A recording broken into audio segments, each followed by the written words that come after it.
He was carrying out the most sacred duty in the military, bringing a fallen soldier home, but when airline staff saw a black colonel in uniform, they saw a threat instead of a hero. Their mistake would become a national scandal within hours. Colonel David Carter stood in his dress, blue uniform outside Terminal B at Chicago O'Hare International Airport. His white gloves pristine, despite the long journey from Dover Air Force Base. At 45, he carried himself with the bearing of a man who had seen combat, lost soldiers, and understood the weight of honor.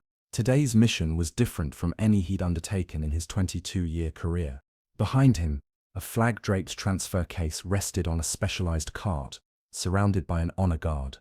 Inside lay Private First Class Michael Thompson, 19 years old, from Toledo, Ohio. 3 days ago, Michael had been killed by an IED while on patrol in Afghanistan. Today, Colonel Carter was bringing him home. This was a sacred duty in the military, one that transcended rank, race, and politics. When a soldier falls, another soldier brings them home, always.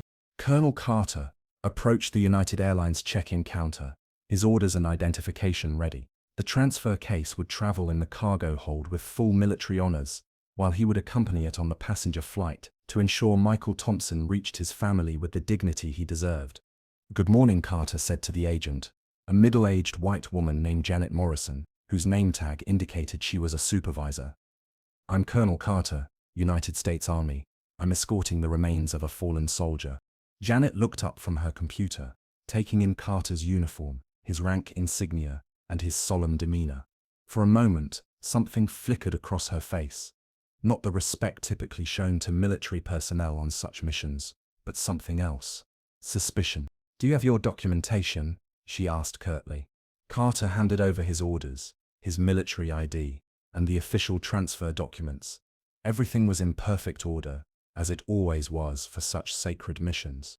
Janet studied the papers for an unusually long time, occasionally glancing at Carter with what he could only describe as skepticism. Around them, other passengers moved through the check-in process without issue. "I'm going to need to speak with my manager," Janet said finally. "Is there a problem with the documentation?" "Just protocol." Carter waited patiently as Janet disappeared into a back office. He'd done this before, escorted fallen soldiers home, and while there were always procedures to follow, it was typically handled with the utmost respect and efficiency. Airport personnel understood the gravity of these missions. But as the minutes stretched on, Carter began to sense something was wrong. Janet returned with her manager, Robert Sterling, a thin man in his 50s, who immediately set Carter on edge with his aggressive posture and suspicious glare. "Sir, we're going to need additional verification," Sterling said without preamble. "Additional verification of what?" "Your identity. Your authorization for this transfer." Carter felt a familiar tension in his shoulders. The same feeling he'd had in Afghanistan when a situation was about to go sideways. "Mr. Sterling, I've provided all required documentation. These orders come directly from the Department of the Army." "Well, we have our own security protocols. This is a routine military escort. I've done this dozens of times." Sterling's expression hardened. "Nothing's routine about security these days. We need to be certain you are who you claim to be."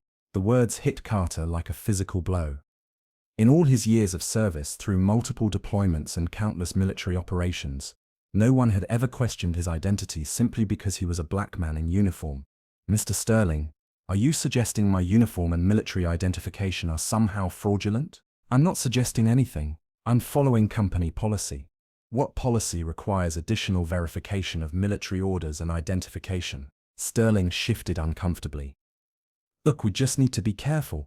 There have been incidents." "What kind of incidents?" "People impersonating military personnel." Carter's voice remained steady, though his anger was building. "Mr. Sterling, I am a colonel in the United States Army, carrying out the most sacred duty our military performs. I am bringing a fallen soldier home to his family. Are you seriously questioning my credentials? We have the right to refuse service to anyone." The words hung in the air, like a challenge. Around them, other passengers had begun to notice the commotion. A few people pulled out their phones. Carter took a deep breath, drawing on 22 years of military discipline. "Sir, I understand you have procedures, But this soldier's family is waiting. His honor guard is waiting. We have a schedule to maintain. And we have security concerns. What security concerns could you possibly have about a decorated military officer on official orders? Sterling's mask slipped slightly. Look, we've had problems with your type causing disturbances on flights. The racial undertone was unmistakable. Carter felt the familiar sting of prejudice. But this time, it carried additional weight. This wasn't just about him. It was about Private Thompson, about the sacred mission he'd been entrusted with. My type. Carter's voice remained calm, but those nearby could hear the steel beneath it. You know what I mean? No, Mr. Sterling, I don't. Please explain what you mean by my type. Sterling realized he'd stepped into dangerous territory. I mean, military personnel who might be unstable. It was a weak save, and everyone within earshot knew it. Mr. Sterling, I've provided all required documentation. I've answered your questions. I've been respectful and professional. What exactly do you need to allow me to board this flight? We're still reviewing your case. Reviewing my case? Carter's military bearing never wavered, but his voice carried a note of incredulity. Sir, there is no case to review. I am a United States Army colonel, on official orders, escorting a fallen soldier home to his family. By now, a small crowd had gathered. Other passengers watched the interaction with growing discomfort and disbelief. Some were recording with their phones. Among the crowd was Master Sergeant retired James Rodriguez, a 65-year-old Marine veteran who had served 3 tours in Vietnam. He'd been quietly observing the situation, his anger building with each exchange. Excuse me, Rodriguez said, stepping forward. I couldn't help but overhear. Are you seriously giving this colonel grief about escorting a fallen soldier? Sterling turned to Rodriguez with irritation. Sir, this is a private conversation. Nothing private about it when you're disrespecting a military officer in front of everyone. We're following security protocols. Rodriguez laughed bitterly. Security protocols? Son, I've been flying for 40 years. I've never seen a soldier escorting remains questioned like this. More people began paying attention. A young woman with her phone out said, "This is unbelievable. They're really giving a military officer trouble for doing his job." Sterling raised his voice. Everyone needs to mind their own business. This is our business, said an older black man wearing a Vietnam veteran's cap. When you disrespect our military, that's everyone's business. Colonel Carter remained focused on the airline employees. Mr. Sterling, I need a direct answer. Are you refusing to allow me to board this flight? We're still reviewing. That's not an answer. Yes or no? Are you preventing me from carrying out my orders to escort Private Thompson home? The question hung in the air. Sterling looked around at the growing crowd, the phones recording, the angry faces. He was beginning to realize he might have made a mistake, but pride and prejudice won over wisdom. We have the right to refuse service, he said finally. The crowd erupted. This is disgraceful, shouted Rodriguez. You should be ashamed, called out a young mother. He's bringing home a fallen soldier, yelled someone from the back. Within seconds, phones were not just recording but streaming live. On Facebook, Instagram, TikTok and Twitter, the confrontation was being broadcast in real time. Veteran James posted, "Urgent, United Airlines refusing to let Army Colonel escort fallen soldier home. This is wrong. Respect, our military." The mum of 3 shared. Disgusting discrimination at O'Hare. They're blocking a soldier's last journey home. United Airlines. Shame. At Chicago, local broadcast live. You won't believe what I'm witnessing at the airport right now. Colonel Carter maintained his composure, even as the situation spiraled. Mr. Sterling, I'm asking you one final time. Will you allow me to board the flight to fulfill my duty to Private Thompson and his family? Sterling, now sweating and clearly overwhelmed by the crowd's hostility, doubled down. We cannot allow you to board at this time. That was the moment everything changed. Rodriguez stepped directly in front of Sterling. You want to know what type of man this is? He said, pointing at Carter. This is the type of man who volunteers to carry our dead sons home. This is the type of man who makes sure no soldier is left behind. And you're treating him like a criminal. The crowd's anger intensified. More phones appeared. The hashtags began trending. United Airlines. Respect our military. Bring them home. Military discrimination. Within 15 minutes of Sterling's refusal, the story had exploded across social media. Military families, veterans organizations, and civilian supporters shared the videos with expressions of outrage. The American Legion tweeted, "This is unacceptable. Every fallen soldier deserves to come home with honor." Veterans of foreign wars posted, "United Airlines should be ashamed. Our heroes deserve better." The viral spread was unlike anything the airline had experienced. The story was no longer contained to Terminal B at O'Hare. It was national news breaking in real time. Meanwhile, Colonel Carter remained professional despite the chaos around him. He called his commanding officer to report the situation. "Sir, this is Colonel Carter. I'm experiencing some difficulties with United Airlines regarding the Thompson escort." "Yes, sir. They're refusing to allow me to board." "No, sir. I don't believe this is standard procedure." "Yes, sir. There are witnesses." As Carter spoke with his commander, the situation in the terminal grew more intense. Airport security had arrived, but instead of dispersing the crowd, they found themselves trying to understand why an airline was refusing to allow a military escort mission. "What seems to be the problem here?" asked Airport Police Sergeant Maria Gonzalez. Rodriguez immediately stepped forward. "Officer, United Airlines is refusing to let this colonel board the flight to escort a fallen soldier home." Gonzalez looked at Carter's uniform, his rank, and the official papers in his hand. As a military veteran herself, she immediately understood the gravity of the situation. "Colonel, is this accurate?" "Yes, ma'am. I've provided all required documentation, but they're claiming security concerns." Gonzalez turned to Sterling. "What security concerns?" "Well, company policy requires..." "What policy requires additional screening for military escorts?" Sterling couldn't answer because no such policy existed. By now, the story had reached the news media. Local Chicago stations began dispatching crews to O'Hare.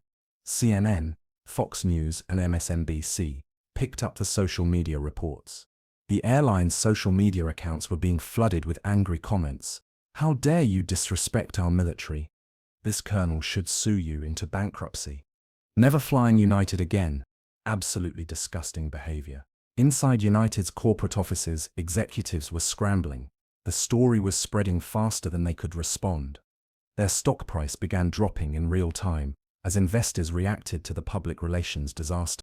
But the damage was just beginning. Senator Elizabeth Warren tweeted, "This treatment of our military personnel is unacceptable. I will be demanding answers from United Airlines." Representative Alexandria Ocasio-Cortez posted, "No service member should face discrimination while performing the sacred duty of bringing our fallen heroes home." Even President Biden's press secretary released a statement. "The president is deeply troubled by reports of a military officer being prevented from escorting a fallen soldier home. We are monitoring the situation closely." Back at the terminal, Colonel Carter received a call that changed everything. "Colonel Carter, this is General Patricia Hayes, Deputy Chief of Staff of the Army. I'm calling about your situation at O'Hare." "Yes, ma'am." "Colonel, the Secretary of the Army is personally aware of this incident. We're sending a military aircraft to complete the mission. You will not be subjected to this treatment while serving your country." "Thank you, ma'am." "Furthermore, we're launching a full investigation into this airline's policies regarding military personnel." This ends now. When Carter hung up, he addressed the crowd that had grown to nearly 100 people. "Ladies and gentlemen, I want to thank you for your support. The military is sending an aircraft to complete this mission. Private Thompson will get home to his family." The crowd erupted in cheers and applause. But Rodriguez wasn't finished. He walked directly up to Sterling, who was now pale and shaking. "You just made the biggest mistake of your professional life," Rodriguez said quietly. "You disrespected not just this colonel, but every service member who has ever worn the uniform. You disrespected that young soldier lying in that case. You disrespected his family, and now the whole world knows what kind of company United Airlines really is." Sterling tried to respond, but Rodriguez cut him off. "Don't. Just don't. You've done enough damage." Within 2 hours of the initial confrontation, United Airlines faced a Department of Defense investigation, congressional demands for hearing, a stock price drop of $12 million in lost bookings, trending hashtags across all social platforms, legal action from military rights organizations. The airline's CEO, Scott Kirby, was forced to make an emergency public statement. United Airlines sincerely apologizes to Colonel Carter and the family of Private Thompson for the unacceptable treatment our employees displayed today. We are conducting a full investigation and will take appropriate action against those responsible. We are also reviewing all policies regarding military personnel to ensure this never happens again. But the apology felt hollow after the damage was done. The story dominated news cycles for days. Cable news shows devoted entire segments to military discrimination. Social media continued buzzing with outrage and support for Colonel Carter. More importantly, the incident sparked a broader conversation about how military personnel, particularly black service members, were treated in civilian settings. Colonel Carter, meanwhile, completed his mission. The military aircraft carried him and Private Thompson to Toledo, where the young soldier was received by his family with full military honors. At the funeral, Private Thompson's mother, Sarah, sought out Colonel Carter. "Colonel, I heard what happened at the airport. Ma'am, I'm sorry the journey home wasn't as smooth as your son deserved. Don't you apologize. You fought for my boy even after he was gone. You made sure he was treated with respect. That means everything to our family. It was my honor, ma'am. And Colonel, thank you for not letting them win. My son died fighting for our country's values. You upheld those values when they tried to tear them down." The conversation was captured by news cameras and became one of the most shared videos of the entire incident. 6 months later, United Airlines faced $50 million in lost revenue, congressional hearings on military discrimination, a Department of Justice civil rights investigation, new federal legislation protecting military personnel, mandatory sensitivity training for all employees, the resignations of Sterling and Morrison. But the most lasting impact was cultural. The incident had awakened public consciousness about respect for military service and the ongoing challenges faced by black service members. Colonel Carter was invited to speak at military academies, veterans organizations, and corporate diversity training programs. His message was always the same. Service to country comes in many forms. Sometimes it's carrying a rifle in combat. Sometimes it's carrying a fallen comrade home. And sometimes it's standing up for what's right when everyone is watching. A year later, Colonel Carter received a letter from a young black cadet at West Point. "Sir, I was ready to quit the academy because I didn't think I could face the discrimination I'd seen other black officers endure. Then I watched how you handled yourself at that airport. You showed me that dignity and honor can't be taken away. They can only be given away. Because of your example, I'm staying. I want to serve with the same grace under pressure that you showed." Carter framed that letter and kept it on his office wall. The incident also led to positive changes throughout the airline industry. New protocols were established for military escorts. Training programs were implemented to ensure service members received proper respect and recognition. But perhaps the most important outcome was the reminder it provided to the American public that behind every uniform is a human being deserving of dignity, and that some duties like bringing our fallen heroes home are too sacred to be diminished by prejudice. 2 years after the incident, Colonel Carter was promoted to Brigadier General. At his promotion ceremony, Master Sergeant Rodriguez was in attendance. "General," Rodriguez said afterward, "I want you to know that what you did that day, maintaining your dignity while they tried to tear you down, that inspired a lot of people. James, what we all did that day, you didn't have to speak up. Nobody made you get involved, but you saw injustice and couldn't stay silent. That's what veterans do. We look out for each other. That's what Americans do." The two men shook hands, understanding that their brief encounter at O'Hare had been about something much larger than one flight, one airline, or even one fallen soldier. It had been about the values that make military service meaningful: honor, dignity, and the refusal to let injustice stand unopposed. Private Thompson had made it home. His honor had been preserved, and in the process, his final journey had reminded an entire nation of what service and sacrifice really mean. In his final report on the incident, General Carter wrote, "The most important lesson from this experience is not about corporate accountability or social media's power, though both were evident. It's about the courage of ordinary people to stand up for what's right. When Master Sergeant Rodriguez spoke up, when that mother with her phone started recording, when those veterans rallied around a stranger in uniform, that was America at its best. That was the country Private Thompson died defending. The report concluded, "Our fallen heroes deserve to come home with honor, not because of their rank, their race, or their station in life, but because they gave everything for the country they loved. We must ensure that their final journey reflects the values they died to protect." Years later, whenever Colonel now General Carter told the story, he always ended with the same thought. Private Thompson never knew the impact his final journey would have. But in death he accomplished something remarkable. He reminded us all what honor looks like when it's challenged, and what happens when good people refuse to look away. The terminal at O'Hare now has a memorial plaque dedicated to fallen service members. It reads, "In honor of those who made the ultimate sacrifice, and those who bring them home."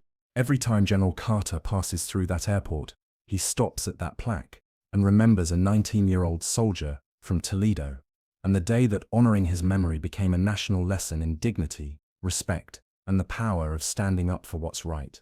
This story reminds us that some duties are sacred, some values are non-negotiable, and sometimes the most important battles are fought not with weapons, but with dignity, and the courage to do what's right when everyone is watching. If this story moved you, remember, we all have the power to speak up for what's right. Sometimes one voice can change everything.